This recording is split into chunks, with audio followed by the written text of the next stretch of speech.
পৃথিবীর জমিনের মালিক আর কর্মচারীর মতো যদি বিধান হইতো, রব্বুল আলামিন যদি জমিনের মানুষের মতো আচরণ করতেন, ব্যাপারটা এমন হওয়ার কথা ছিল, রে নাফরমান, ফজর পড়লি না, তোর জন্য আমি মালিক নাস্তা বরাদ্দ রাখলাম না। যখন আসর মাগরিব এশা পড়ো নাই, দুপুরের খাবার বন্ধ করে দিলাম, রাতের খাবার বন্ধ করে দিলাম, সামনে থেকে খাবারটা কাইরা নিয়ে যায়, অথবা খাবারের সামনে থেকে আমাকে কাইরা নিয়ে যায়, ফালাইয়া দেয়, বিভিন্ন ভাবে আল্লাহ অপশন বন্ধ করে দেয়। এমন কোন ঘটনা পৃথিবীর জমিনে আছে নাকি? জোরে কোন। কোনদিন আমার সামনে থেকে রিজিক কেড়ে নেওয়া হয় নাই, কোনদিন রিজিকের সামনে থেকে আমাকে কেড়ে নেওয়া হয় নাই। নামাজ পড়লি না, তোর জন্য রিজিক বন্ধ করে দিলাম। আসমানের মালিক আল্লাহ কোনদিন এমনটা করে নাই। জিজ্ঞাসা করি রব্বুল আলামিন, জগতের মানুষ যদি মালিকের ফরমা বরদারি না হয়, সব বন্ধ হয়ে যায়, দুশ্মনী তৈরি হয়ে যায়, শত্রুতা তৈরি হয়ে যায়। ওগো রব, পৃথিবীর জমিনে আপনাকে ডাকবে একজন ইমানদার নারী অথবা পুরুষ থাকবে একজন। সব মানুষের নিয়ামত বন্ধ হয়ে যাওয়ার কথা, আপনি কেন জমিনের সব মাখলুকরে, সব মানুষের নিয়ামত খাওয়াবেন? রব্বুল আলামিন বলেন, এজন্য খাওয়াবো যেহেতু আমার নাম রহমান। সুবহানাল্লাহ, আরো জোরে রব্বুল আলামিন বলেন, আমার নাম রহমান, যেহেতু আমি দয়াবান, আমি দয়ালু, এই জন্য আমি জমিনের সব মানুষ আমার বিরোধিতা করলেও আমি তাকে নিয়ামত খাওয়াবো। মুহতারাম হাজিরিন, খেয়াল করেন, পৃথিবীর জমিনে হযরত আদম আলাইহিস সালাতু ওয়াস সালাম থেকে নিয়া কিয়ামত পর্যন্ত যত মানুষ জমিনে আসবে, সব মানুষ যদি আল্লাহর নাফরমানি করে, আল্লাহ তাআলার বড় ধরনের ক্ষতি হয়ে যাবে।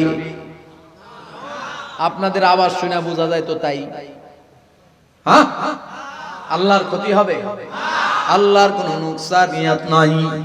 পৃথিবীর সব মানুষ যদি আল্লাহর কুদরতি কদমে পড়া যায়, সিজদায় পড়া রয়, আর কিয়ামত কায়েম হয়ে যায়, ওই পর্যন্ত যদি পৃথিবীর সব নারী আর পুরুষ সিজদায় পড়ে থাকে, রব্বুল আলামিনের যাররা পরিমাণ কোনো লাভ নাই। আল্লাহ বলেন আল্লাহুস সামাদ, আল্লাহ সব কিছু থেকে পবিত্র, বেনিয়াজ, বেপরোয়া। পৃথিবীর মানুষের ইবাদত বন্দেগীর মুখাপেক্ষী আল্লাহ তাআলা নয়।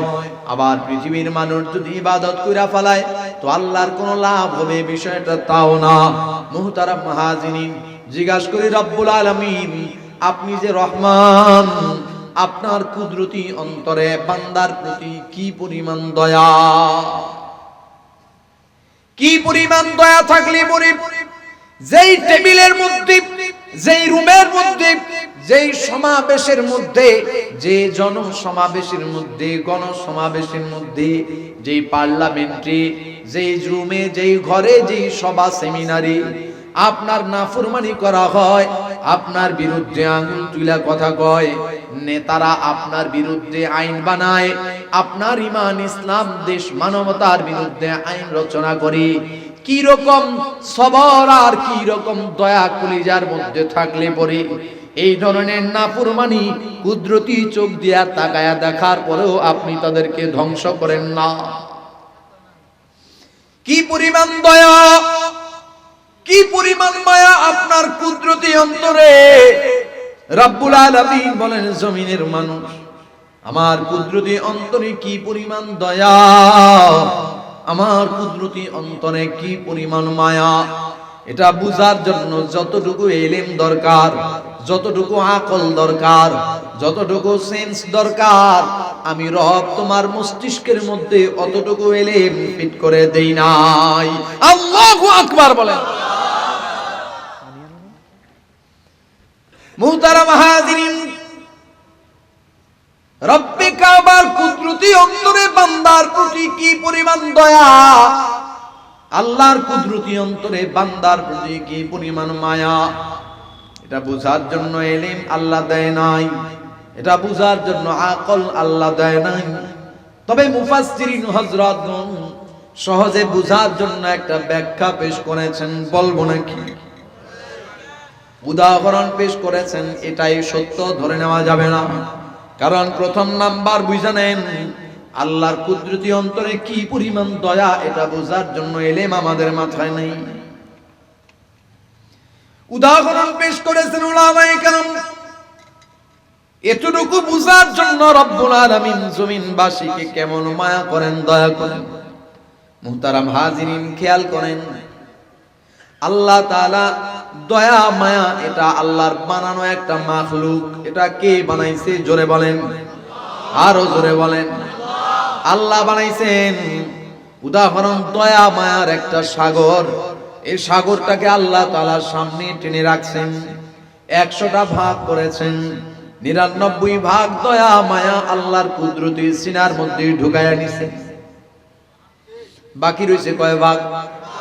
এই 1 ভাগ দয়া মায়া রব্বুল আলামিন আবার 100টা ভাগ করেছেন, 99 ভাগ দয়া মায়া আল্লাহ তাআলা আল্লাহর হাবিব পয়গম্বর সাল্লাল্লাহু আলাইহি ওয়া আলিহি ওয়াসাল্লামের সিনার মধ্যে ঢুকায়া দিয়েছেন।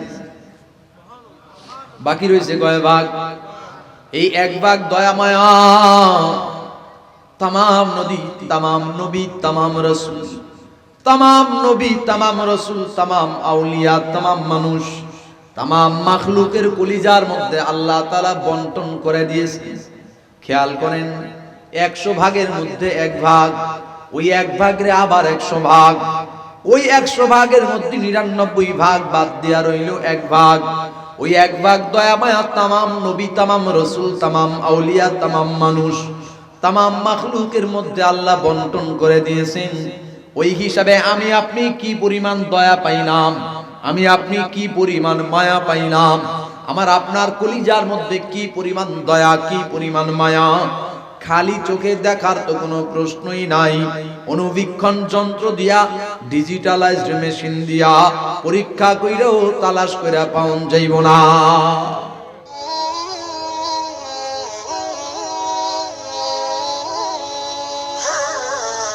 আলহামদুলিল্লাহিল্লাযী হামদান কাসীরান কামা আমার ওয়া নাউযু বিল্লাহি মিন শুরুরি আনফুসিনা ওয়া মিন সাইয়্যাতি আ'মালিনা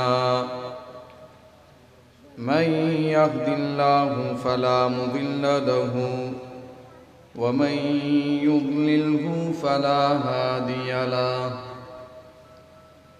ونشهد أن لا إله إلا الله وحده لا شريك له ونشهد أن سيدنا وسندنا وحبيبنا ومولانا محمدا عبده ورسوله صلى الله تعالى عليه وعلى آله وأصحابه وبارك وسلم تسليما كثيرا كثيرا الذي أرسله الله تعالى إلى كافة الناس بشيرا ونذيرا وداعيا إلى الله بإذنه وسراجا منيرا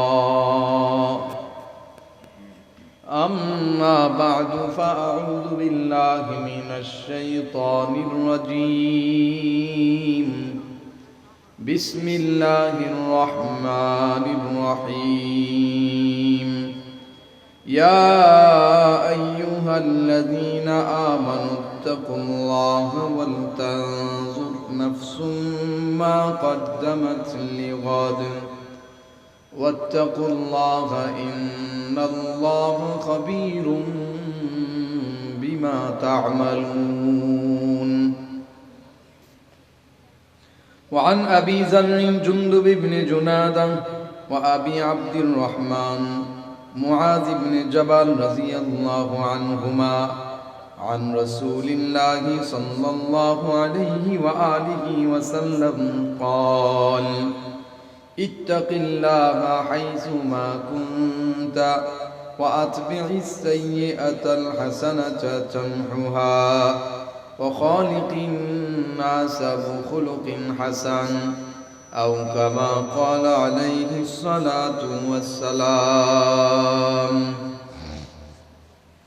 محبت الشتى قولي اللهم صل على محمد وعلى آل محمد كما صليت على إبراهيم وعلى آل إبراهيم إنك حميد مجيد اللهم بارك على محمد وعلى آل محمد كما باركت على إبراهيم وعلى آل إبراهيم إنك حميد مجيد একটু আওয়াজ করে জিকির করি লা ইলাহা ইল্লাল্লাহ লা ইলাহা ইল্লাল্লাহ লা ইলাহা ইল্লাল্লাহ বলেন। বক্স আর মনিটর আলাদা না? বক্স মনিটর আলাদা না? আলাদা হইলে বাইজা ওঠার তো কথা না, বক্সের সাউন্ড একটু কমান। আর যেই মাইকটার কারণে আওয়াজ বাইজা উঠে ওই মাইকের আওয়াজ কমান, বুঝেন নাই? বাঁশি বাইজা উঠে কেন? যেটার কারণে বাঁশি বাজে ওইটা কমান, সাউন্ড সুন্দর আছে। বাকি আমার মনিটর লাগবে, মনিটরে আওয়াজ আপনার ক্লিয়ার হচ্ছে না, মনিটরেরও বেস জিরো করে যাবে।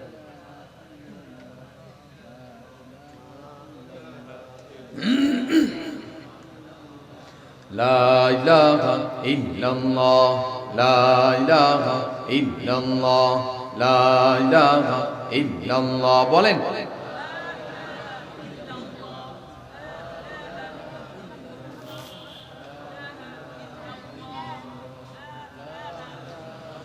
ও মধুর নামটি নিলে এ হৃদয় হাসে, ও মধুর নামে সুখ নেমে আসে, ও মধুর নামটি নিলে এ হৃদয় হাসে, ও মধুর নামে সুখ নেমে আসে, ও নামের তুলনা মিলে না মিলে না, ও নামের তুলনা মিলে না মিলে না, তুলনা নাই নাই নাই, তুলনা নাই নাই নাই।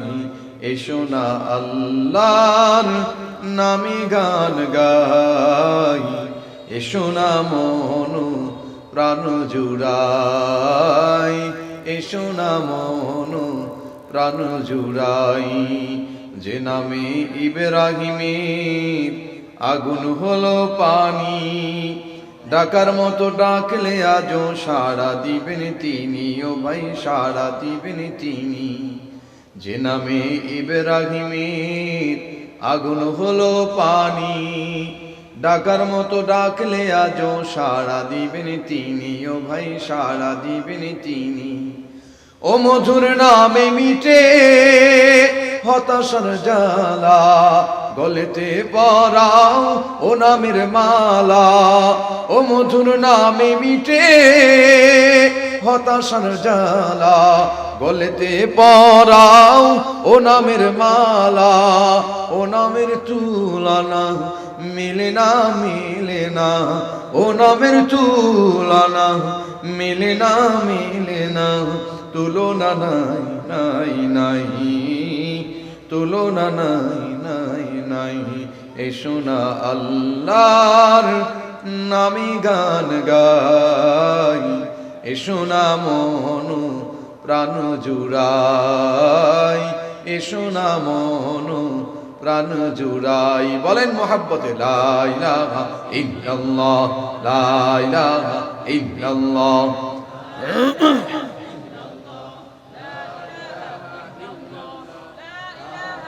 আসতে 1.5 ঘন্টা সময় লাগবে, 1 ঘন্টা লাগবে, 1 ঘন্টা, এগুলো না, এগুলো যদি বলেন, কথা বলি, এগুলো যদি বলেন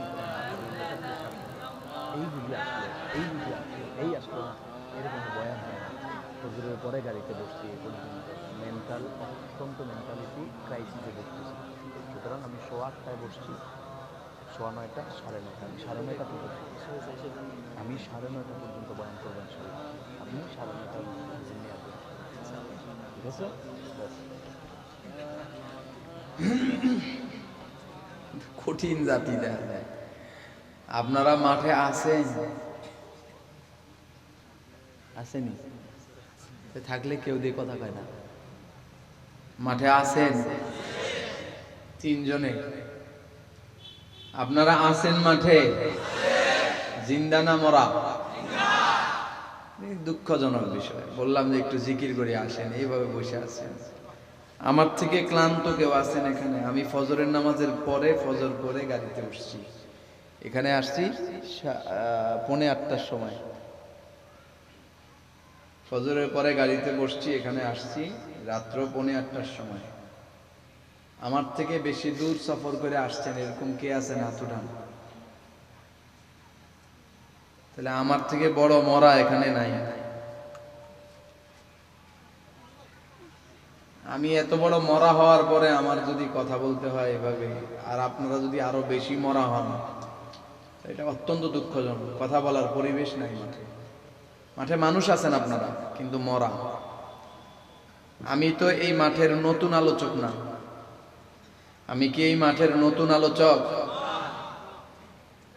তাহলে আমার তবিয়ত সম্পর্কে তো আপনাদের জানা থাকার কথা। মরা মানুষ নিয়ে কথা বলা যায় না।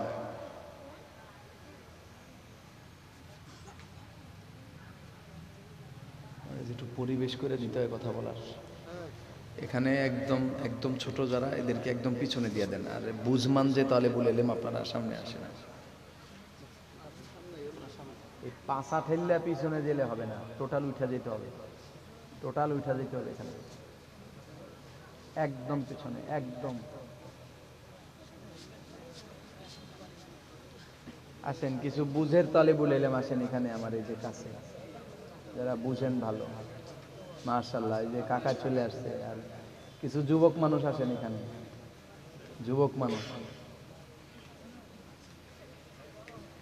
আসেন, আসেন আমার কাছে আসেন। হ্যাঁ, মাশাআল্লাহ।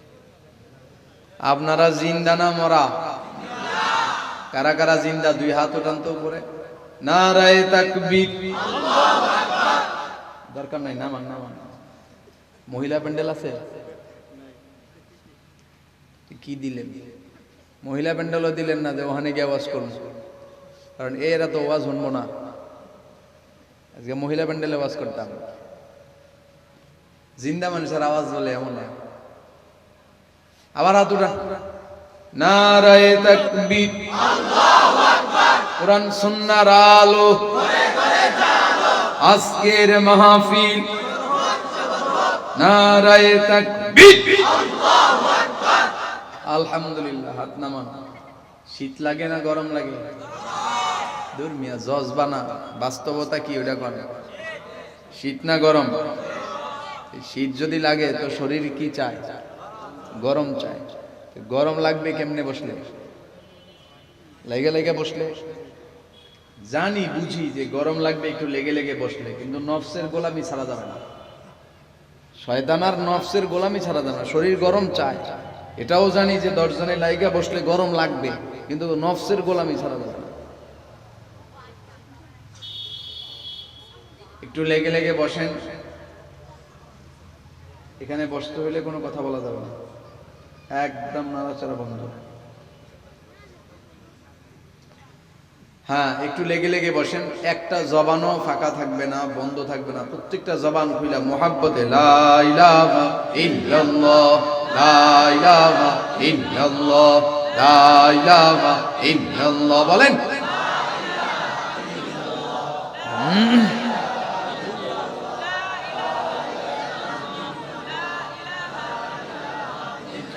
লা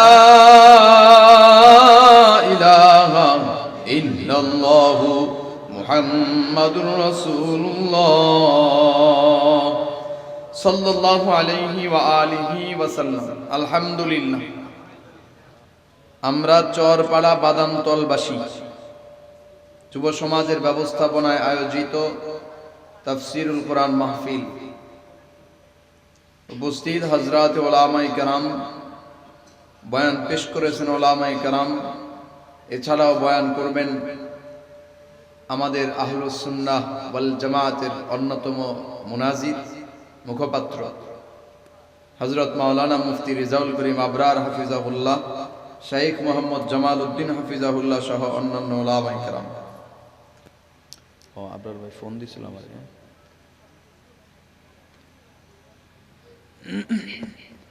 সামনে উপস্থিত দিনদার ইমানদার মুর্দে মুমিন তাওহীদি জনতা, পর্দার আড়ালে বয়ান শ্রবণরতা সম্মানিতা মা ও বোনেরা, সকলকে আন্তরিক মোবারকবাদ জানিয়ে সে মহান রব্বুল আলামিন জাল্লা শানুহু তাআলা ওয়া বারাকাতুর দরবারে অসংখ্য শুকর ও সুজুদ আদায় করি যে আল্লাহ রব্বুল আলামিন আমাকে আপনাকে দৌলতে ঈমান দান করেছেন, মুসলমান হিসেবে কবুল করেছেন, জাগতিক দুনিয়ার সমস্ত ব্যস্ততা থেকে মুক্ত করে হায়াতের কিছু সময় গুনাহমুক্ত এই মজলিসে, গুনাহ মাফের এই মজলিসে কাটানোর তৌফিক দান করেছেন।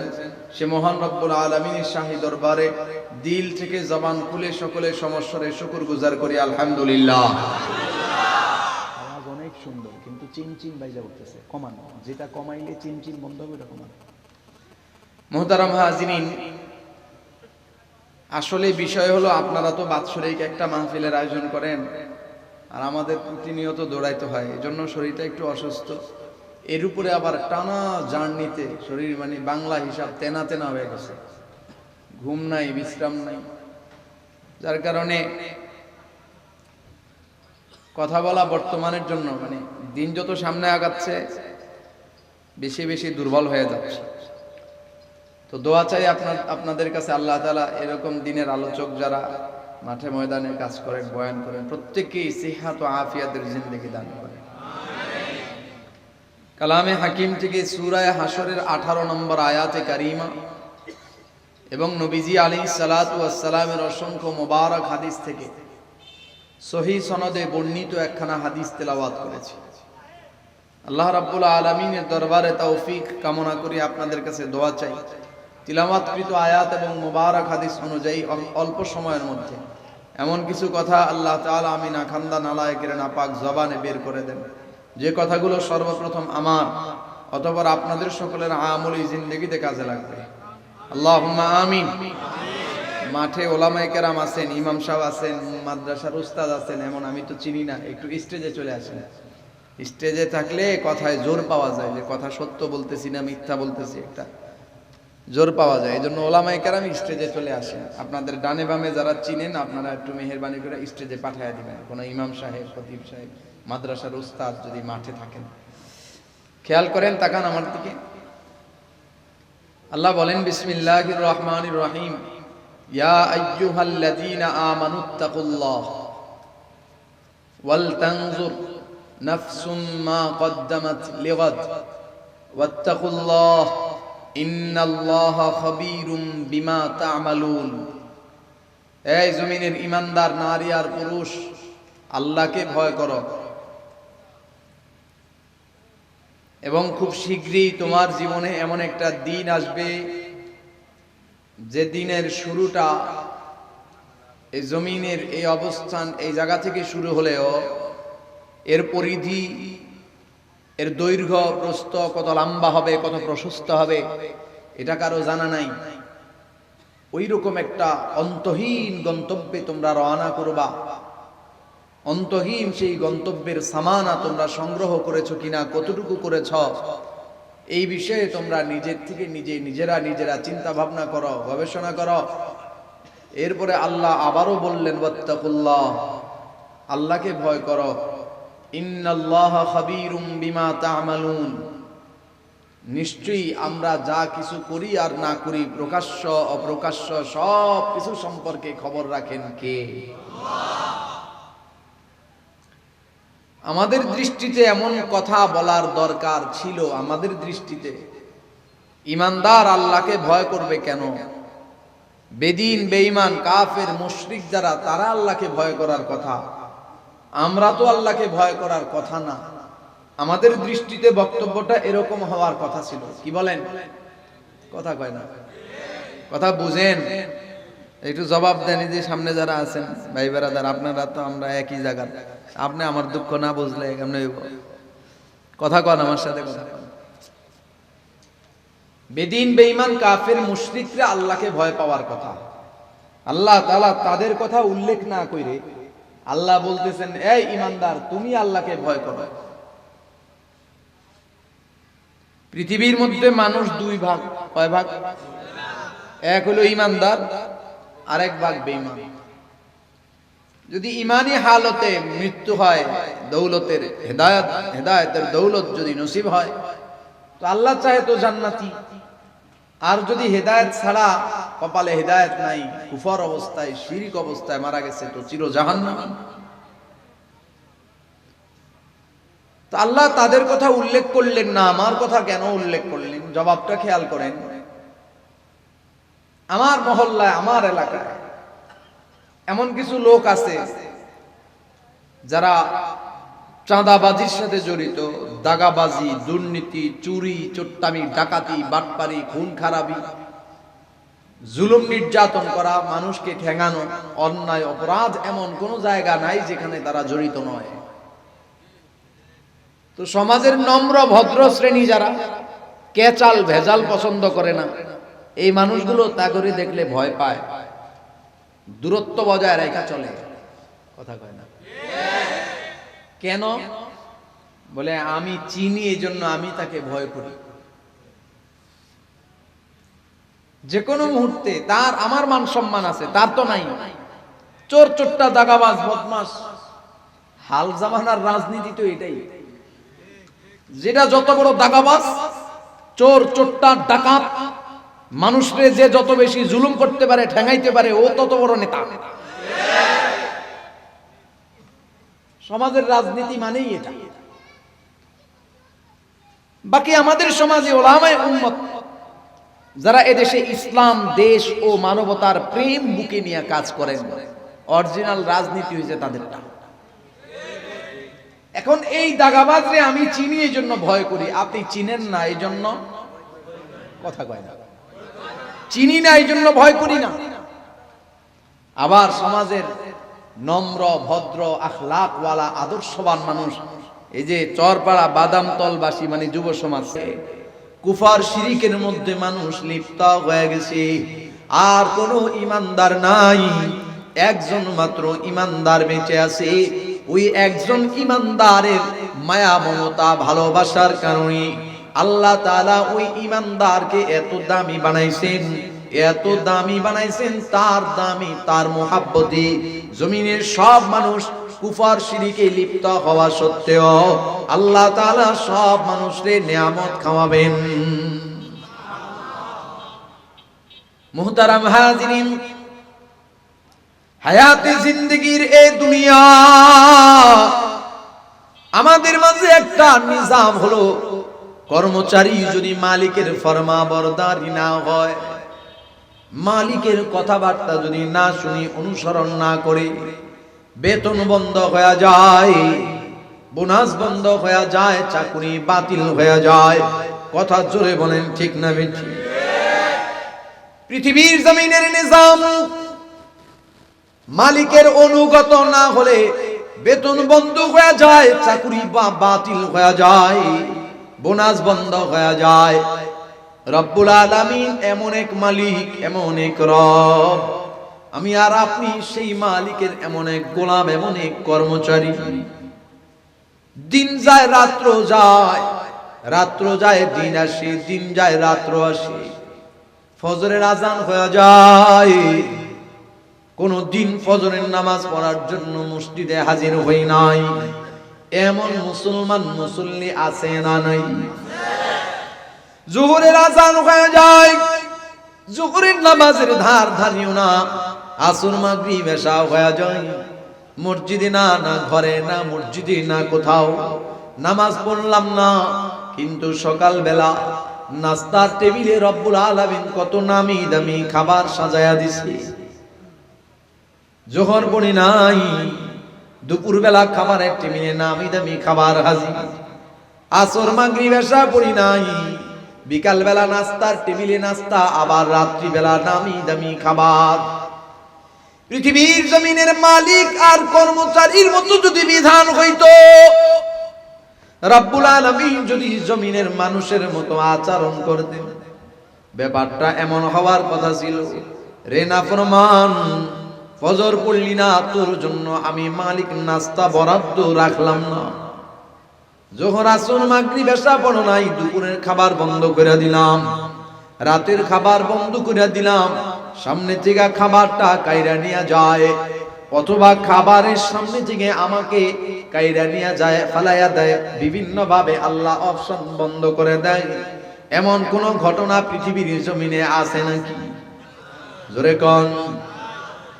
কোনদিন আমার সামনে থেকে রিজিক কেড়ে নেওয়া হয় নাই, কোনদিন রিজিকের সামনে থেকে আমাকে কেড়ে নেওয়া হয় নাই।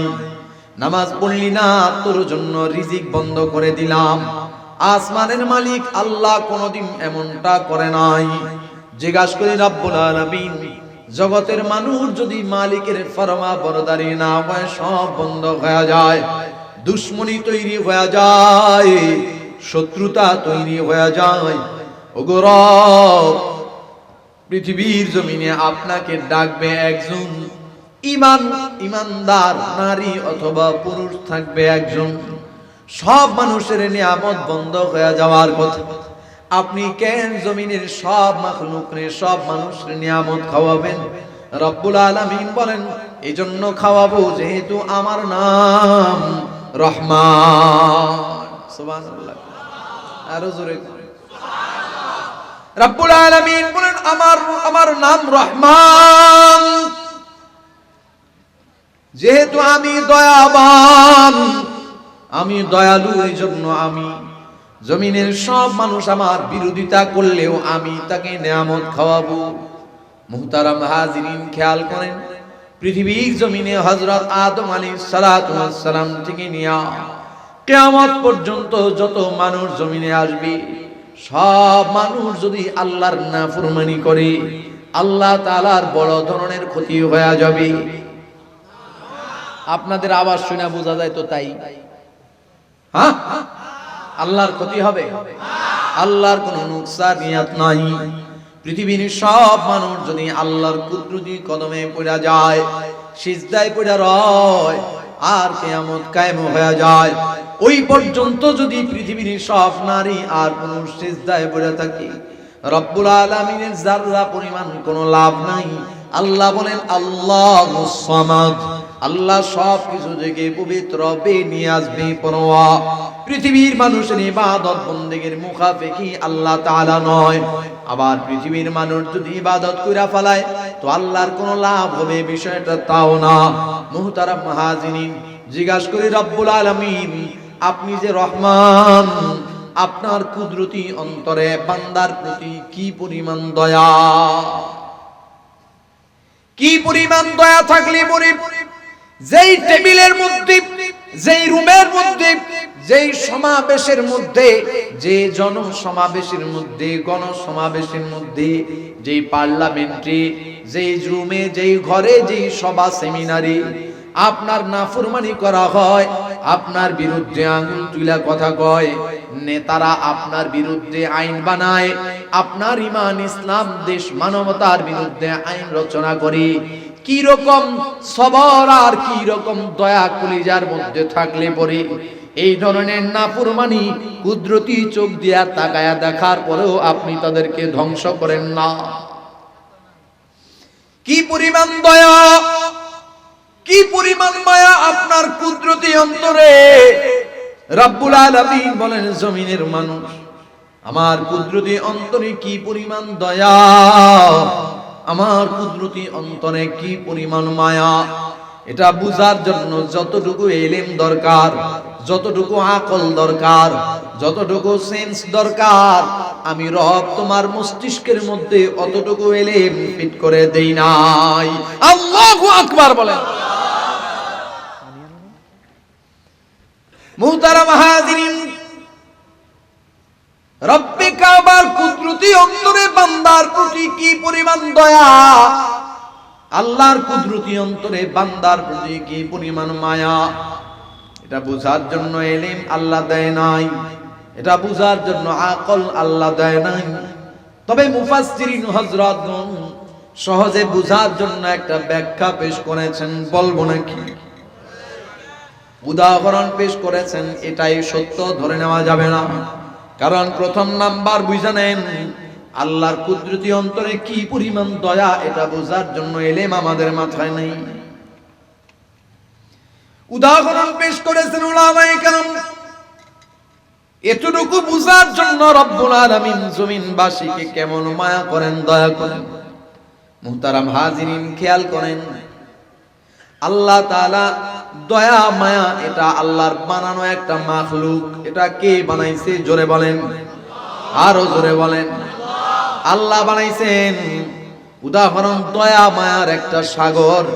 এই সাগরটাকে আল্লাহ তাআলা সামনে টেনে রাখছেন, 100টা ভাগ করেছেন। 99 ভাগ দয়া মায়া আল্লাহর কুদরতি সিনার মধ্যে ঢুকায়া নিছেন। বাকি রয়েছে কয় ভাগ? এই 1 ভাগ দয়া মায়া রব্বুল আলামিন আবার 100টা ভাগ করেছেন। 99 ভাগ দয়া মায়া আল্লাহ তাআলা আল্লাহর হাবিব পয়গম্বর সাল্লাল্লাহু আলাইহি ওয়া আলিহি ওয়াসাল্লামের সিনার মধ্যে ঢুকায়া দিয়েছেন। বাকি রয়েছে কয় ভাগ? এই 1 ভাগ দয়া মায়া तमाम नदी, तमाम नबी, तमाम रसूल, तमाम नबी, तमाम रसूल, तमाम आउलिया, तमाम মানুষ, तमाम মাখলুকের কলিজার মধ্যে আল্লাহ তাআলা বন্টন করে দিয়েছেন। খেয়াল করেন, 100 ভাগের মধ্যে 1 ভাগ, ওই 1 ভাগের আবার 100 ভাগ, ওই 100 ভাগের মধ্যে 99 ভাগ বাদ দেয়া রইল 1 ভাগ। ওই 1 ভাগ দয়া মায়া तमाम নবী, तमाम রসুল, तमाम আউলিয়া, तमाम মানুষ, तमाम মাখলুকের মধ্যে আল্লাহ বন্টন করে দিয়েছেন। ওই হিসাবে আমি আপনি কি পরিমাণ দয়া পাইলাম, আমি আপনি কি পরিমাণ মায়া পাইলাম, আমার আপনার কলিজার মধ্যে কি পরিমাণ দয়া, কি পরিমাণ মায়া, খালি চোখে দেখার তো কোনো প্রশ্নই নাই। অনুবীক্ষণ যন্ত্র দিয়া, ডিজিটালাইজড মেশিন দিয়া পরীক্ষা কইরাও তালাশ কইরা পাওন যাইব না। কথা কয় না? মুহতারাম হাজিরিন, এই যে যাররা সে যাররা দয়া মায়া, যেটা খালি চোখে দেখা যায় না, অনুবীক্ষণ যন্ত্র দিয়া দেখা যায় না, এই যে যাররা পরিমাণ দয়া মায়া, এই দয়া মায়ার পাওয়ার কেমন একটু খেয়াল করেন। এই যাররা পরিমাণ দয়া মায়া একজন মায়ের কলিজায় দেওয়া হলো, ওই মায়ের কলিজায় সন্তানের প্রতি কি পরিমাণ দয়া। একজন বাবার কলিজায় দেওয়া হলো, বাবার কলিজায় সন্তানের প্রতি কি পরিমাণ মায়া। সন্তানের কলিজায় দেওয়া হলো, বাবার জন্য সন্তানের কলিজায় কি পরিমাণ দয়া। স্বামীর কলিজায় দেওয়া হলো, স্ত্রীর জন্য স্বামীর কলিজায় কি পরিমাণ দয়া। স্ত্রীর কলিজায় দেওয়া হলো, স্বামীর জন্য তার কলিজায় কি পরিমাণ দয়া। একবার খেয়াল করলে বুঝবেন যে দয়া মায়ার পাওয়ার ওজন খালি চোখে দেখা যায় না, মাপা যায় না। এতটুকু যাররা পরিমাণ দয়া মায়ার পাওয়ার এত বেশি, এত বেশি।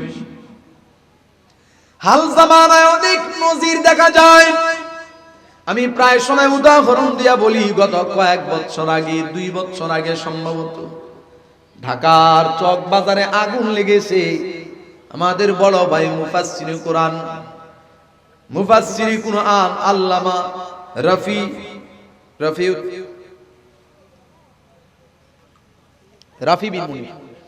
রাফি বিন মুনির ভাইয়ের বাসায় আগুন লাগছে। আপনাদের খবর আছে?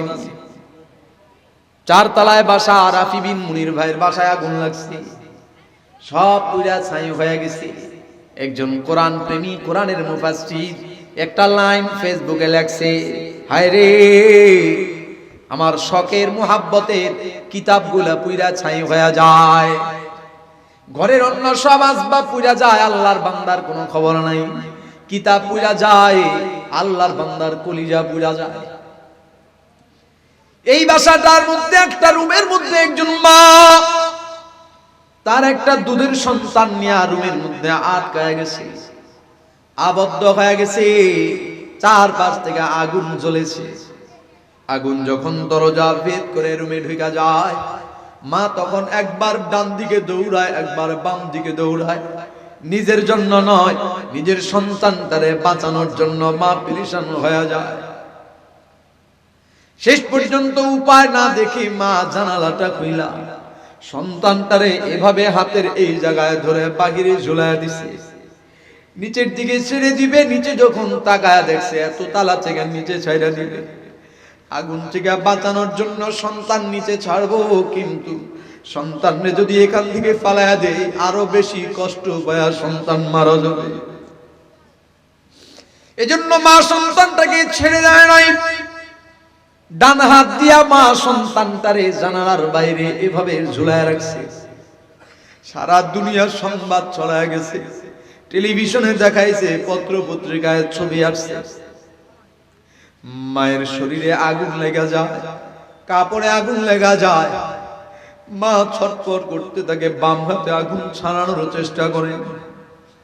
মুহতারাম হাজিরিন, আমাদের শরীরে যখন যাররা পরিমাণ কষ্ট হয়, সামান্য পরিমাণ আঘাত লাগে, কলিজা পর্যন্ত ছড়ায়া যায়, আঘাত থেকে বাঁচার জন্য পেরেশান হয়ে যায়। মায়ের গায়ের মধ্যে আগুন লাগছে, কাপড়ের মধ্যে আগুন লাগছে, পুরো শরীরে দাউ দাউ করে আগুন জ্বলতেছে, কিন্তু আল্লাহর বান্দি ডান হাত দিয়া সন্তান ঝুলায় রাখছে। ওই হাতটা সন্তানরে রাখছে, সন্তান সহ হাত ভিতরে ঢুকায় নেই। কি পরিমাণ কষ্টের সাথে মায়ের রূহ বের হয়ে গেছে, ইন্তেকাল করেছে, পুরা শরীর কয়লা হয়ে গেছে, কিন্তু হাতের মধ্যে সন্তান ঝুলানো, সন্তান অক্ষত অবস্থায় জীবন্ত বেঁচে আছে। কি পরিমাণ দয়া মায়ের কলিজার মধ্যে সন্তানের জন্য, কি পরিমাণ দয়া মায়া আব্বার কলিজার মধ্যে সন্তানের জন্য।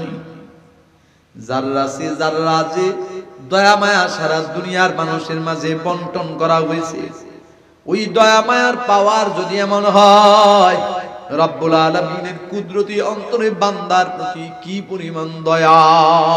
আল্লাহু আকবার বলেন। মুহতারাম হাজিরিন, এজন্য কালামে হাকিমের আয়াতুল কুরসির মধ্যে রব্বুল আলামিন দুইটা শব্দ প্রয়োগ করেছেন। আল্লাহ বলেন, লা তাখুযুহু সিনাতুন ওয়ালা নাওম। ও জমিনের মানুষ, আমি রবের কুদরতি চোখের মধ্যে কোনো ঘুম নাই, তন্দ্রা নাই। জিজ্ঞাসা করি, রব্বুল আলামিন আপনার কুদরতি চোখে কেন ঘুম নাই, কেন তন্দ্রা নাই? রব্বুল আলামিন বলেন, দুইটা কারণে আমার চোখের মধ্যে ঘুম নাই, তন্দ্রা নাই। জোরে বলেন কয়টা? আরো জোরে কোন কয়টা? বলবো নাকি? একটু মোহাব্বতে বলেন, আল্লাহ আল্লাহ আল্লাহ আল্লাহ আল্লাহ। সবাই আল্লাহ আল্লাহ আল্লাহ আল্লাহ আল্লাহ। নাম্বার কারণ, রব্বুল আলামিন বলেন, ও জমিনের মানুষ, আমার দিকে তাকায় তাকায় আল্লাহ তাআলা আমাকে বলেন, আল্লাহ বলেন, আমার মতো নাফরমান যারা, আমার মতো গুনাহগার যারা, জাহান্নামের আসামি যারা হয়ে গেছে, বেনামাজি, বেপর্দা, সুদখোর, ঘুষখোর, বিড়ি সিগারেট, নেশা দ্রব্য সেবনকারী, অন্যায়ভাবে জুলুমকারী, নির্যাতনকারী, দেশের সম্পদ, দশের সম্পদ লুটপাট করনেওয়ালা, এমন মানুষগুলা নাফরমানের দিকে তাকায় রব্বুল আলামিন বলেন, নাফরমান, অন্যায় করো, অপরাধ করো, জুলুম করো, নির্যাতন করো, মনে করো জমিনের সব মানুষ ঘুমায় গেছে বিধায় দেখার মতো কেউ নাই। রব্বুল আলামিন বলেন, না, লা তাখুযুহু সিনাতুন ওয়ালা নাওম। এর নাফরমান জমিনের সব মানুষ যদিও ঘুমায় থাকে, জমিনের সব মানুষ যদিও না দেখি, তুমি এতটুকু চিন্তা করো, তোমার রব, তোমার মালিক আল্লাহ তাআলা, যার কুদরতি চোখের মধ্যে ঘুম নাই, তন্দ্রা নাই, রব্বুল আলামিন বলেন, আমি তাকায়া তাকায়া তাকায়া তাকায়া দেখি, শুধু যে দেখি তা না, কিরামান কাতিবিনা ইয়ালামুনা মা তাফআলুন। আমি যে শুধু তাকায়া তাকায়া দেখি তা নয়, আমি রব্বুল আলামিন দুইজন নিয়োজিত করে রাখছি, দুইটা কান্দে দুইজন ফেরেশতা নিয়োজিত হয়ে আছে। এর নাফরমান, তোর জীবনের সব ভালো মন্দ সবকিছু লেখা হয়ে যায়, সবকিছু সংরক্ষণ হয়ে যায়। অতএব তোমার মনের মধ্যে এই ধারণা ভুল, মিথ্যা, জমিনের কেউ দেখে না তাই বুঝি আল্লাহও দেখে না? না না, আল্লাহ বলেন আমার কুদরতি নজরে ঘুম নাই, তন্দ্রা নাই, আমি তাকায়া তাকায়া দেখি সব আমার কুদরতি নখদর্পণী। দ্বিতীয় নম্বর কারণ রব্বুল আলামিন আপনার কুদরতি চোখের মধ্যে কেন ঘুম নাই, তন্দ্রা নাই? রব্বুল আলামিন বলেন কেন জানুনি? কারণ আমার কুদরতি অন্তরে বান্দার প্রতি মায়া মমতা বেশি। মায়া মমতা বেশি থাকার কারণে আমার কুদরতি চোখের মধ্যে ঘুম আসে না। মুহতারাম হাজিরিন, বলবেন মায়া মমতা বেশি থাকলে পরে ঘুম আসে না, এটা কেমন হিসাব? এটা বুঝার জন্য ছোটবেলার দিকে তাকাইলেই বোঝা যাবে। এমন একটা জেনারেশন ছিল যখন আমরা আব্বা আম্মার শাসনে বড় ভয় পাইতাম। কথা জোরে বলেন, ঠিক না বেঠি? যেদিন থেকে আব্বার শাসন উঠে গেছে, যেদিন থেকে আম্মার শাসন উঠে গেছে, আব্বা আম্মার শাসন, উস্তাদের শাসন যেদিন থেকে উঠে গেছে, ওই দিন থেকে সন্তান ছাত্র ছাত্রীগুলা বেয়াদব হওয়া শুরু হয়েছে। কথা কয় না?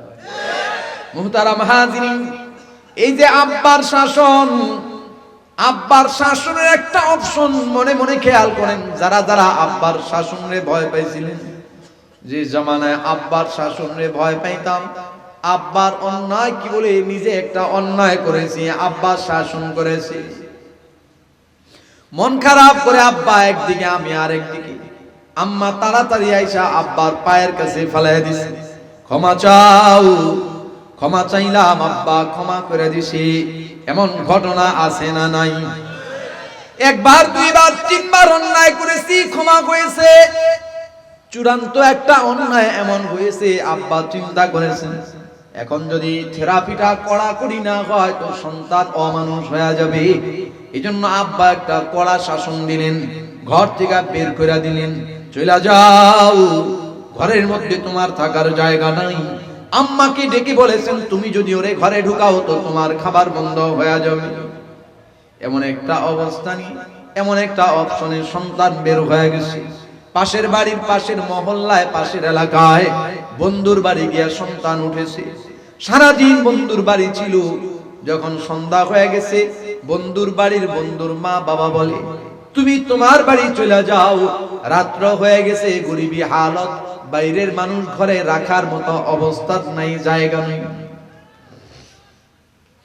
বন্ধুর মা বাবা ঘর থেকে বের করে দিছে। আমি যে আমার বাড়ি যাব, মনের মধ্যে বড় ভয়। আব্বার যে অগ্নিমূর্তি দেখে আসছি, ঘরের মধ্যে ঢুকার কোনো জায়গা নাই, কোনো অপশন নাই। আবার দিলের মধ্যে একটা আশা আকাঙ্ক্ষা মনের মধ্যে জাগে, আব্বা যত রাগান্বিত হোক না কেন, ঘরে কিন্তু আমার আম্মা আছে। আম্মার দিকে চিন্তা করে সন্তান গুটি গুটি পা ফেলায় বাড়ির দিকে রওনা হয়। উঠানের এক কর্নারে আইসা লুকায়া দাঁড়ায় থাকে। রাত্র গভীর হবে, আব্বা যখন ঘুমায়া যাবে, নিশ্চয়ই আমার মা আমারে বাইরে রেখা ঘুমাবে। ওদিকে রাত্র হয়ে গেছে, আব্বার পেটে খাবার দিয়া আম্মার সামনে বসেছেন। আব্বা বলে তুমি খাও না কেন? আম্মা আব্বারে বুঝ দেওয়ার জন্য নিজের পেটে কিছু খাবার নিলেন, নাড়াচাড়া করেন আঙুল দিয়া, কিন্তু মুখে দেয় না। আব্বা জিজ্ঞাসা করে তুমি খাও না কেন? আম্মা কয় আপনি খায়া নেন, আমার পেটের মধ্যে একটু গন্ডগোল লাগছে। মুহতারাম হাজিরিন, আম্মা শেষ পর্যন্ত খাবারটা মুখে দেয় নাই, প্লেটটা রাইখা দিয়া আম্মা উঠা গেছেন। আব্বা বিছানায় গিয়া বিছানা করে দিলেন, মশারি টানায়া দিলেন, লেপ তোষক দিয়া আব্বারে শোয়া দিলেন। নিজে বিছানার মধ্যে যায় নাই, ঘুমায় নাই। আব্বা জিজ্ঞাসা করলেন তুমি ঘুমাইবা না? আম্মা বলে আপনি ঘুমায়া যান, আমার হাতে কিছু কাজ বাকি আছে, কাজগুলো একটু সাইরা নিন। একবার এই পাশ, একবার ওই পাশ, একবার এই রুম আর একবার ওই রুম। আম্মা একবার এদিক যায়, একবার ওদিক যায়, আব্বারে বুঝায় আমার হাতে বড় কাজ। ওদিকে যখন রাত্র গভীর হয়ে গেছে, আব্বা ঘুমায় গেলে, বাহির থেকে সন্তান দরজার পাশে আইসা সামনে দাঁড়ায়া ছোট্ট করে একটু নখ দিয়া আম্মা বলে একটা ডাক দিছে। মা জননী ভিতর থেকে পাগলের মতো দৌড়ায় দরজাটা খুইলা কাপড়ের আঁচলটা বাড়ায় দিয়া সন্তানকে কোলের মধ্যে জড়ায়। চোখের মধ্যে পানিগুলো ঝরঝর করে পড়ে, কপালে চুমু খায়, মাথার মধ্যে চুলে পিলি কাটে, আদর করে। আম্মা শাসনের ভঙ্গিতে কয়, তোর আব্বা এমনিতেই একটু রাগী মানুষ, রাগাইছে ধমকাইছে, তাই হইছে কি সারাদিন তুই বাইরে থাকা লাগে না। কোথায় ছিলি, কেমন ছিলি, কি খাইলি না না খাইলি, আম্মা জিজ্ঞাসা করে ব্যস্ত হয়ে যায়। আদর করে আম্মা যেই প্লেটে খাবার রাখছেন, ওই প্লেটটার সামনে টাইনা দিয়া নতুন কিছু খাবার জুড়ায়া যত্ন করে আদর করে আম্মা নিজ হাতে সন্তানের খাওয়ায় দেয়। সন্তানের বিছানার মধ্যে নিয়ে শোয়া দিয়া সন্তানের সুন্দর করে মশারি টানায় দিয়া বিছানা ফিট কইরা সন্তানের শোয়া দিয়া মা এবার নিজের বিছানায় চলে যায়। জিজ্ঞাসা করি, মা আব্বা ঘুমায় গেছে, তুমি কেন ঘুমাইলা না? আম্মা তখন বলে, রে আমি যদি ঘুমায়া যাই, আমার কলিজার টুকরা সন্তান বাইরে আছে, কনকনে শীতের মধ্যে গভীর রাত্রে আমার সন্তান যদি দরজার মধ্যে এইসব কড়া নাড়ায় বসে, আমি যদি ঘুমায়া যাই, কে আমার সন্তানের দরজা খুলে ঘরে ঢুকাবে? কে আমার সন্তানের খাবার খাওয়াবে? কে আমার সন্তানের ঘুম পাড়াবে? মুহতারাম হাজিরিন, জিজ্ঞাসা করি, তাইলে আব্বাই কি আমারে ভালোবাসে না? অবশ্যই আব্বাও ভালোবাসেন, তবে আব্বা যদি এতটুকু শাসন না করেন তো সন্তান মানুষ হবে না। এই জন্য আব্বা শাসন তারে চাপা দিয়া রাখেন, কি বলে প্রকাশ করেন, মায়া মমতাটারে চাপা দিয়া রাখেন। কথা জোরে বলেন, ঠিক না বেঠি? এই যে আম্মা ঘুমায় নয়, সন্তানের জন্য আম্মার কলিজার মধ্যে দয়া মায়া বেশি। সন্তানের জন্য আম্মার কলিজায় দয়া মায়া বেশি থাকার কারণে আম্মার চোখে ঘুম নাই, তন্দ্রা নাই। এই যে আম্মার কলিজায় সন্তানের জন্য যে পরিমাণ দয়া মায়া, তার চাইতেও হাজারো হাজারো কোটি কোটি কোটি গুণে বেশি দয়া বান্দার প্রতি আল্লাহ রাব্বুল আলামিনের কুদরতি অন্তরে। ওগো রাব্বুল আলামিন, আপনি কেন ঘুমান নাই? রাব্বুল আলামিন বলেন, শোনো, সন্তানের দরজা খুইলা দেওয়ার জন্য মা যেমন ঘুমায় না, রে গোলাম, আমার কোনো সন্তান নাই, না আমি কারো কাছ থেকে জন্মগ্রহণ করেছি, লাম ইয়ালিদ ওয়া লাম ইউলাদ, আমি কারো কাছ থেকে জন্মাই নাই, কাউরে জন্ম দেই নাই। আমার স্ত্রী সন্তান নাই, মা বাবা নাই, সন্তান নাই। আমি বড় দয়া কইরা মায়া কইরা আমার বান্দাগুলারে বানাইছি। আমার মোহাব্বতের বান্দা আজকে গুনাহের পথে আছে, অন্যায়ের রাস্তায় আছে, আমারে চিনে না, আমার জান্নাত পাওয়ার আশা করে না, জাহান্নাম থেকে বাঁচার আশা করে না। কখনো যদি আমার এই বান্দাগুলার মধ্যে বুঝ চলে আসে, আমার এই বান্দাগুলা যদি তওবার দরজা একটা নক করে বসে, রাতের গভীরে, রাতের শেষ অংশে, দিনের শুরুতে, রাতের শুরুতে, দিনের মধ্যভাগে অথবা দিনের শেষ অংশে, যে কোনো সময় যদি বান্দা আমারে আল্লাহ বলে একটা ডাক দেয়, আমি যদি ঘুমায়া যাই, কে আমার বান্দার জন্য দরজা খুলবে? কে আমার বান্দার তওবা কবুল করবে? কে আমার বান্দারে ধোয়াবে, মোছাবে? কে আমার বান্দার গুনাহ খাতা মিটায়া দিয়া জাহান্নামের লিস্টিকার নামটা কাইটা জান্নাতি বানাবে? এজন্য আমি রব ঘুমাই না, তন্দ্রাচ্ছন্ন হই না। আদর কো রিয়া মানুষ আল্লাহ বানায়া, কেমনে জিবা জাহান্নামে ফেলিয়া, কেমনে জিবা জাহান্নামে ফেলিয়া। মুহতারাম হাজিরিন, রাব্বুল আলামিন বলেন, আমার কুদরতি চোখে ঘুম নাই, তন্দ্রা নাই। কেন ঘুম নাই, তন্দ্রা নাই? বান্দার প্রতি আল্লাহর কুদরতি অন্তরে দয়া মায়া বেশি। খেয়াল করেন, আল্লাহ ইমানদারকে জমিনের সবচেয়ে বেশি মায়া করেন, মমতা করেন, মোহাব্বত করেন, ভালোবাসেন, সম্মান করেন, কদর করেন। এজন্য একজন ইমানদার বেঁচে থাকবে, সব মানুষ নাফরমানি করবে, তবুও আল্লাহ তাআলা জমিনের সব নাফরমানকে নিয়ামত খাওয়াবেন একজন ইমানদারের সম্মানে। ইমানদার যদি এত দামি হয়, ইমানদার যদি এত সম্মানী হয়, তাইলে রব্বুল আলামিন কেন ইমানদারকে বললেন ইত্তাকুল্লাহ, এর ইমানদার তুমি আল্লাহকে ভয় করো। জবাব হইল, খেয়াল করেন ওই যে মহল্লার যে দাগাবাজের কথা বলছিলাম মনে আছে?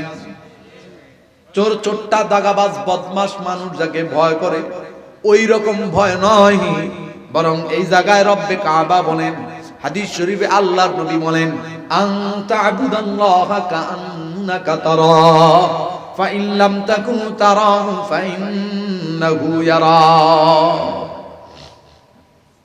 হাদিস শরীফে আল্লাহর নবী বলেন,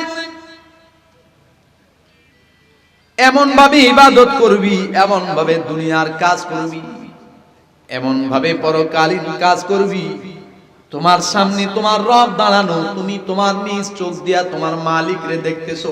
আল্লাহু আকবার বলেন। ওগো পয়গম্বর, আমার সামনে আমার মালিক আল্লাহ দাঁড়ানো, আমি যদি এটা দাঁড়ায়া দাঁড়ায়া তাকায়া তাকায়া আমার মালিক আল্লাহকে দেখি, তাইলে কি লাভ কি ফায়দা? পয়গম্বর বলেন, খেয়াল করেন, জমিনের মালিক যদি সামনে দাঁড়ানো থাকে, কর্মচারীর কাজগুলা সুন্দর হবে না অসুন্দর হবে? জোরে বলেন।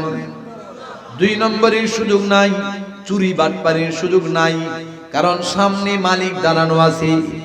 জমিনে যেমন মালিক সামনে দাঁড়ানো থাকলে কাজগুলা সুন্দর হয়ে যায়, 2 নম্বরের সুযোগ থাকে না, চুরি করার সুযোগ থাকে না, কমতি করার সুযোগ থাকে না, এদিক সেদিক করার সুযোগ থাকে না। ঠিক পয়গম্বর বলেন, তোমার আমার সামনে আসমানের মালিক আল্লাহ দাঁড়ানো আছে, তুমি আমি এমন ইহসাস ভিতরে তৈরি করতে হবে, তোমার আমার নিজ চোখ দিয়া তোমার আমার মালিক আল্লাহ দেখতে পাই। যদি তোমার আমার মধ্যে এতটুকু ইহসাস তৈরি হয়ে যায় যে তুমি আর আমি আল্লাহ দেখতেছি, তাইলে আমার তোমার কাজের মধ্যে 2 নম্বরের কোন সুযোগ, জোরে কোন 2 নম্বরের সুযোগ, এদিক সেদিক করার সুযোগ। এটার নাম আমানতদারিতা, এটার নাম জবাবদিহিতা, এটার নাম তাকওয়া। এই আমানতদারিতা, এই জবাবদিহিতা না থাকার কারণে স্বাধীনতার 53 বছর ধরে আমরা যে ঠ্যাঙানি খাইতেছি, আজও পর্যন্ত ঠ্যাঙানির উপরে আছি, শান্তি শৃঙ্খলা এ বাংলাদেশের মানুষ চোখে দেখে না।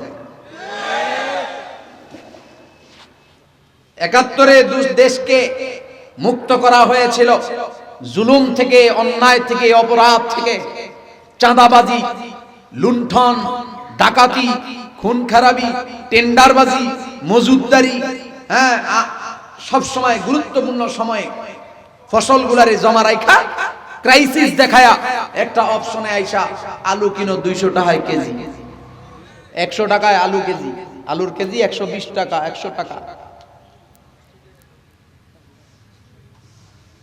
আরে 1 প্যাকেট নুন লবণ, 10 টাকার 1 প্যাকেট লবণ কয় টাকায় কিনছে দেশের মানুষ? 300 টাকায় কিনছে। মিয়া কথা কয় না, 300 টাকায় কিনছে। ওই যে দেখায় দিছে আগামী এতদিন লবণ আর নাই, দেশে সব শেষ।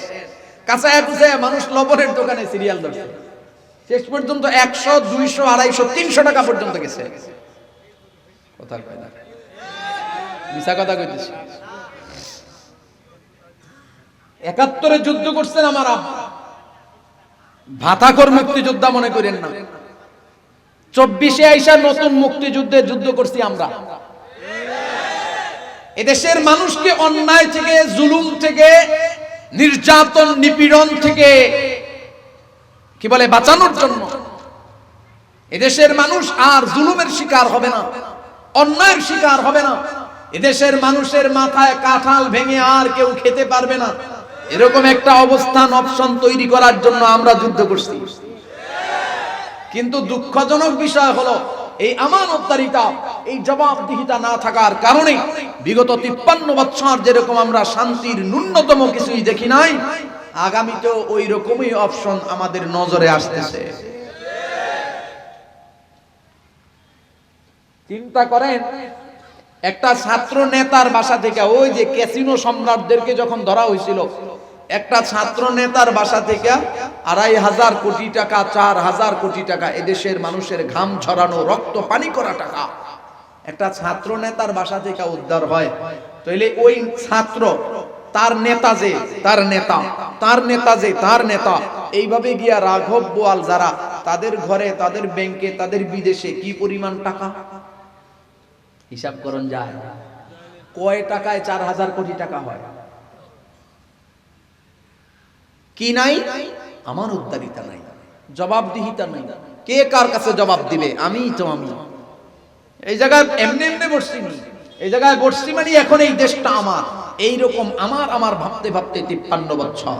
হাত্তাকে আজকের এই দিনে যদি কোনো সন্তান জন্মায়, তো ওই সন্তানের মাথায়ও 1.25 লক্ষ টাকার ঋণ চাইপা যায়। কথা বলেন না কেন? স্বাধীনতার বয়স পেরে 53তে পা দিলাম, ওরা তো সবই পেল, আমরা বলো কি পেলাম? স্বাধীনতার বয়স পেরে 53তে পা দিলাম, ওরা তো সবই পেল, আমরা বলো কি পেলাম? শান্তির লাগি কান্দা মরি, শান্তির নাহি কোথাও লেশ, দেখতে দেখতে গোল্লায় গেল আমার সোনার বাংলাদেশ। একে একে শেষ করেছি, সবার দেখা হইল শেষ, দেখতে দেখতে গোল্লায় গেল আমার সোনার বাংলাদেশ, দেখতে দেখতে গোল্লায় গেল আমার সোনার বাংলাদেশ। চুরি করছে ওরা, ডাকাতি করছে ওরা, জুলুম করছে ওরা, নির্যাতন নিপীড়নের স্ট্রিম রোলার চালাইছে ওরা, অথচ আমার সন্তানটা যে আজকের দিনে জন্মাবে তার মাথার উপরে 1.25 লক্ষ টাকার ঋণ। এই যুব সমাজ, এখনো যদি বোঝার চেষ্টা না করেন, এখনো যদি আমাদের বোধোদয় না হয়, তাহলে আগামীর দিনে বাংলাদেশে আমাদের কচু গাছের সাথে ফাঁসি দিয়া মইরা যাওয়া দরকার। আমি আমার দিকে তাকান। আমি আপনারা যেরকম নেতা নেত্রীদের পিছনে থাকেন, আমারও কিছু পছন্দের লোক আছে যাদের পিছনে আমি থাকি। তো যারা আমার উপরের, আমি তাদের কর্মী, যদিও রাজনৈতিক কোনো দলের সাথে আমি নাই। উদাহরণ যে আমি এক দলের কর্মী, তো আমার হালত হইল, বুঝ হওয়ার পর থেকে আজ পর্যন্ত কোনোদিন কারো 4 আনা পয়সার খেয়ানত করি নাই, আলহামদুলিল্লাহ। তা বুকে হাত দিয়ে বলতে পারি আল্লাহ শুকর। তাহলে আমি একটা দলের কর্মী হওয়ার পরে আমার যদি এইরকম অবস্থা হয়, ওই দলের নেতা যিনি, তার কি অবস্থা? তিনি ধরপাকড় ধৈরা মাইরা এদিক সেদিক খায়া বড় হয়েছে। কথা বলেন না কেন? আফসোসের বিষয় হলো, আমাকে আপনারা ইমাম মানতে রাজি, এদেশের মানুষকে যারা শান্তি ও মুক্তির রাস্তা দেখান, এদেরকে আমরা মসজিদের ভিতরের ইমাম মানতে রাজি, কিন্তু রাষ্ট্রের ইমাম মানতে রাজি হই না। ওই যে চুরি করতে পারবো না, ডাকাতি করতে পারবো না, ধর মার কাট এগুলা করতে পারবো না, এই জন্য আমাদের ভয়। আরে ভাই, এই ভয়টাকে জয় করো। দেখো একবার ইমান ইসলামের শাসনটা দেখো, উলামায়ে উম্মতের শাসনটা একবার দেখো কেমন হয়, এরপরে না হইলে বাদ দিয়ে দিবা। কথা কয় না? 53 বছর ধরে দেখতেছেন না, তাহলে একটার পর একটা দেখতেছি, এরকম একটার পর একটা যেরকম বাদ দেই, ওইটাও বাদ দিয়ে দিবেন, সমস্যা কোথায়? আমার উদ্ধারিতা নাই, মালিকের উপস্থিতি সামনে নাই, যার কারণে নিজেকে সর্বশের বাবা কি সর্বা মনে হয় যে আমি তো আমি, আমার উপরে আবার কেরা। গাজীপুর চৌরাস্তা, ঢাকা গাজীপুর চৌরাস্তায় এক বেড়ায় দায়িত্বশীল ইউনিফর্ম পরা, নাম বলবো না কি দায়িত্বে, এই বেড়ার নাম বলবো না, প্রশাসনিক এক লোক, যেই গাড়ি ঢুকে সেই গাড়ির থেকে তো গ্লাস খুলে জিজ্ঞানো হইলো, আমার তো কোনো অন্যায় নাই, আপনি টাকা চাইতেছেন? তোর অন্যায় দেখার বিষয় না, আমার এই জায়গায় দাঁড়াইতে 10 লক্ষ টাকা লাগছে, তুই আমারে 200 টাকা দিবি, কেন দিবি? কোনো কেন নাই। কথা কয় না? কেন দিবি কোনো প্রশ্ন হবে না, আমার এই পোস্টে আসতে 10 লাখ টাকা অতিরিক্ত দেয়া লাগছে, সুতরাং এটা তো আমার উঠাইতে হবে। চিন্তা করেন, একজন মেম্বার, একজন কমিশনার, একজন চেয়ারম্যান, সে নির্বাচন করবে, তাতে নাম লইতেই সে 2 কোটি টাকা খরচ করে ফেলায়। কথা কয় না? কিরে ভাই, তুই চেয়ারম্যানই নির্বাচন করবি, মেম্বারই নির্বাচন করবি, এত টাকা খরচ? কারণ সে নিজেই জানে, এবং আমরাও জানি, আমাদের মধ্যে এরকম অবস্থান তৈরি হয়ে গেছে, ও নির্বাচনে যত খরচ করতেছে, এটা উঠাইতে তার মাত্র সময়ের ব্যাপার। বাপের দেওয়া টাকা, আনতা আবুদাল্লাহ কাআন্নাকা তারা, এমন ভাবে কাজ করতে হবে, হোক দুনিয়াবি হোক পরকালীন, সামনে আমার মালিক দাঁড়ানো, আমি আমার 2 চোখ দিয়ে মালিক দেখতেছি। এরপরে নবীজি বলেন, এই জমিনের মানুষ, তোমার চোখের মধ্যে যদি দুর্বলতা থাকে, তোমার চোখের মধ্যে যদি পর্দা থাকে, তাহলে তুমি এতটুকু ধরে নাও, তোমার চোখে দুর্বলতা থাকতে পারে, তোমার মালিক আল্লাহর চোখে দুর্বলতা নাই। লা তাখুযুহু সিনাতুন ওয়ালা নাওম। কি করবি আর না করবি, কি করবি কি করিস আর না করিস, যখন যেখানেই ইত্তাকুল্লাহ হাইসুমা কুনতা, আল্লাহর নবী বলেন ইত্তাকুল্লাহ হাইসুমা কুনতা, আল্লাহকে ভয় করো যখন যেখানে থাকো, যখন যেখানে যা করো। এই অবস্থানটা যদি তৈরি হয়ে যায়, দেশে আর চুরি থাকে না, ডাকাতি থাকে না, মাস্তানি থাকে না, বাটপারি থাকে না, জুলুমবাজি থাকে না, নির্যাতন থাকে না।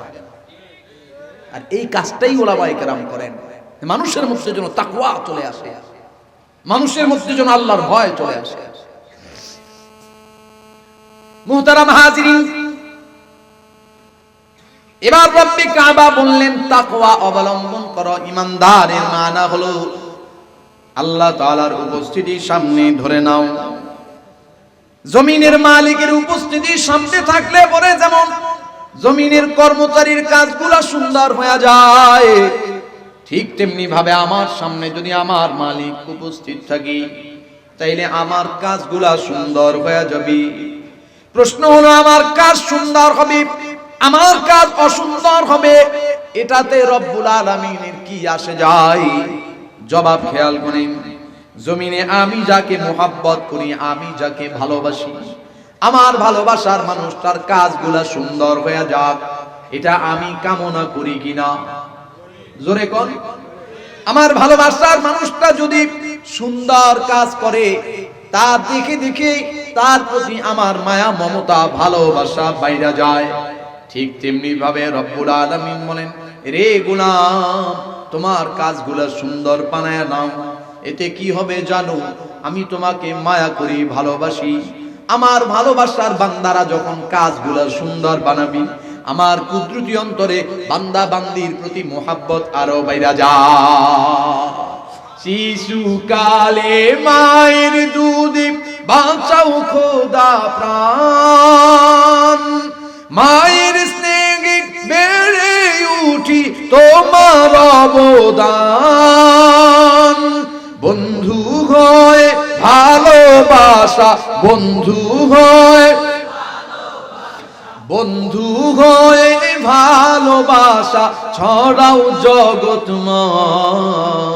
তোমার মতো প্রিয় বন্ধু যার হৃদয়ে রয়, তোমার মতো প্রিয় বন্ধু যার হৃদয়ে রয়, তার কি আর থাকতে পারে, তার কি আর চিন্তা মৃত্যুর ভয়। তোমার মতো প্রিয় বন্ধু যার হৃদয়ে রয়। মুহতারাম হাজিরিন, এবার পরবর্তী তরজমা শুধুমাত্র তরজমা করেই নেমে যাচ্ছি ইনশাআল্লাহ। খেয়াল করেন, ওয়াল তানজুর নাফসুম মা কদ্দামাত লিগাদ। রব্বুল আলামিন বললেন, অনন্ত অসীম একটা গন্তব্যের দিকে তোমরা রওনা হয়েছো। খেয়াল করেন, আল্লাহ তাআলা বলেন, এই যে তোমরা পৃথিবীর জমিনে অবস্থান করছো, এই পৃথিবীর জমিনে তোমরা একদিন ছিল না। পৃথিবীর জমিনের আগে আগে তোমরা এমন একটা জামানা ছিল, যে জামানায় তোমরা মায়ের রেহেমে, মায়ের গর্ভের জগতে ছিলা। ও নওজওয়ান, মায়ের গর্ভের জগতেও তোমরা এক সময় ছিল না। আলমে আরওয়াহ, রূহের জগতে তোমরা এক সময় ছিলা। রূহের জগৎ থেকে আল্লাহ তাআলা নিজের ইচ্ছায় মায়ের গর্ভে, মায়ের গর্ভ থেকে আল্লাহ তাআলা নিজের ইচ্ছায় এই জমিনে। একটু আওয়াজ করে বলবেন, রূহের জগতে আমরা ইচ্ছা কইরা কেউ থাকতে পারছি নাকি? মায়ের গর্ভের জগতে ইচ্ছা কইরা থাকতে পারছি নাকি? এই জমিনে আমরা ইচ্ছা করলেই থেকে যাব। জোরে কোন। রূহের জগতে থাকতে পারি নাই, মায়ের গর্ভেও না, এই জমিনেও না। আমার ডানে বামে সামনে পিছনে কত মানুষ চলে গেল। বাবা নাই, মা নাই, দাদা নাই, দাদু নাই, নানা নাই, নানু নাই, বন্ধু বান্ধব নাই। অনেকের বাবা মা আছে, সন্তান জমিন থেকে বিদায় হয়ে গেছে। স্বামী আছে, স্ত্রী জমিন থেকে বিদায় হয়ে গেছে, স্ত্রী আছেন, স্বামী জমিন থেকে বিদায় হয়ে গেছে। দুইটা হাত দিয়া কত নওজোয়ানের লাশ কবরে রাখলাম, সমবয়সী কত মানুষের লাশ কবরে রাখলাম, কত বন্ধু বান্ধবের কবরে মাটি চাপা দিয়া আসলাম। তরুণ তরুণী, নওজোয়ান যুবক যুবতী, বর্তমান সময়ে মরার সংখ্যা বেশি। কথা জোরে বলেন ঠিক না মিথ্যে? রে নওজোয়ান যুবক, প্রতিনিয়ত ঘটনা আমরা সবাই দেখি জানি। এই তো ৩-৪ দিন আগে পদ্মা সেতু মাওয়ার লাইনে যে ঘটনাটা ঘটল, পিছন থেকে বাস চাপা দিয়া মাইক্রোর ভিতরে মানুষগুলার নগদে শেষ হয়ে গেছে। মোটরসাইকেলের স্বামী স্ত্রী আর তাদের ছোট একটা সন্তান। স্বামী বেঁচে আছে, সন্তান নাই, স্ত্রী নাই। মানুষগুলা একের পর এক জমিন থেকে এভাবেই বিদায় হয়ে যায়। রব্বুল আলামিন বলেন, তোমরাও একদিন এই জমিন থেকে বিদায় হয়ে যাবা। পৃথিবীর জমিনে কেউ চিরস্থায়ী থাকবা না। রে নওজোয়ান যুবক, ও পর্দারানের মায়েরা, আমার বোনেরা, দিল দিয়া শোনার অনুরোধ করে গেলাম। রব্বে কাবা বলেন, ওয়াল তানজুরু নাফসুম মা কদ্দামাত লিগাদ। পৃথিবীর জমিনের একটা নিজাম হলো, আপন মানুষ যে যার যত আপন, যে যার যত মায়ার, যে যার যত ভালোবাসা। ভালোবাসার মানুষ কখনো চায় না ভালোবাসার মানুষটা বিপদে পড়ে যাক।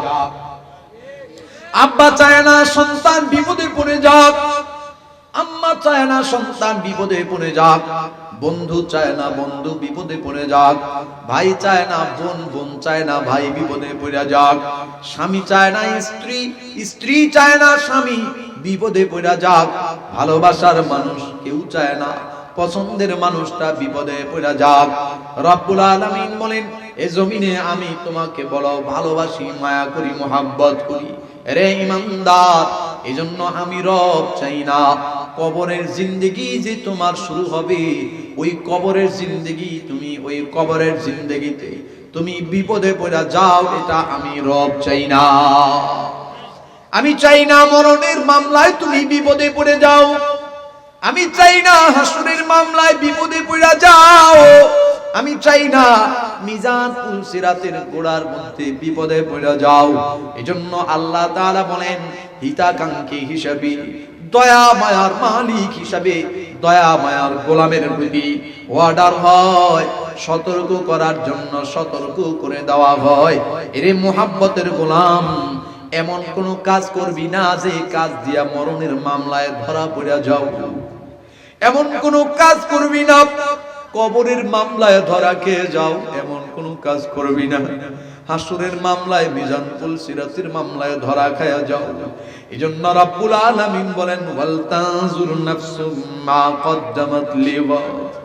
রে জমিনের মানুষ, জমিনে কোন সফরের জন্য যখন কোন রওনা হও, পৃথিবীর জমিনে তোমার কত ধরনের আয়োজন, কত রকমের ব্যবস্থা। আল্লাহ বলেন, তুমি যে কবরে রওনা হয়ে যাচ্ছ, কবরের গন্তব্যে রওনা হয়ে যাও, তোমার কবরের জন্য কি প্রস্তুতি আছে, কি অবস্থা, দেখে শুনে চিন্তা ভাবনা করে বালিশে মাথা লাগায় ঘুমানোর চেষ্টা করো। 1 মিনিট খেয়াল করেন, এই জমিনে কত দিন উদযাপন করার জন্য, কত রাত উদযাপন করার জন্য কত আয়োজন করলো। বছরের পয়লা রাত, বছরের পয়লা দিন উদযাপনের জন্য কত আয়োজন, কত ব্যবস্থাপনা। আমার আয়োজনের অভাব নাই, ব্যবস্থাপনার অভাব নাই। রে নওজোয়ান যুবক, তোমারে আমার এই কাপনে পেঁচায়া যখন কবরের মধ্যে রেখে আসবে, তোমার আমার জীবনের পয়লা রাত কি উপায় হবে ওই রাতে? ওই রাতকে বরণ করার জন্য তোমার আমার কোনো প্রস্তুতি নাই, ওই রাতকে গ্রহণ করার জন্য তোমার আমার কোনো ব্যবস্থাপনা নাই।